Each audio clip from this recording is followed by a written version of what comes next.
চিরজীবনে রাখবো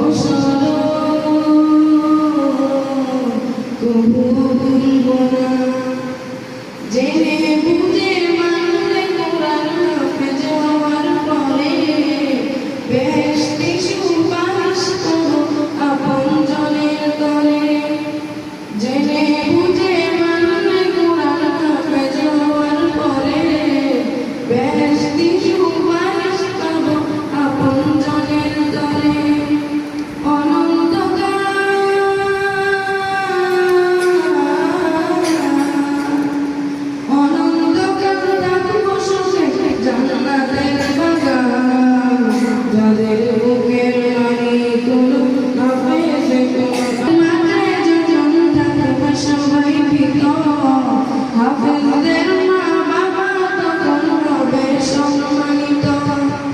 কেয়ামতের মাঠে যখন থাকবে সবাই ভীত হাফেজদের মা বাবা তখন হবে হাফেজে কোরআন হাফেজে কোরআন আব্বু এবং আম্মু তারা বড়ই ভাগ্যবান যাদের বুকের মালিক হলো হাফেজে কোরআন আব্বু এবং আম্মু তারা বড়ই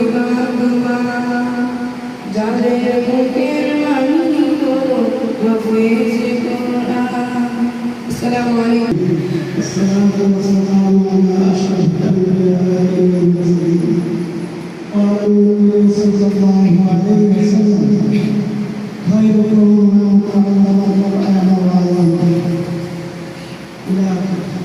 اللهم صل على محمد وعلى آل محمد كما صليت على إبراهيم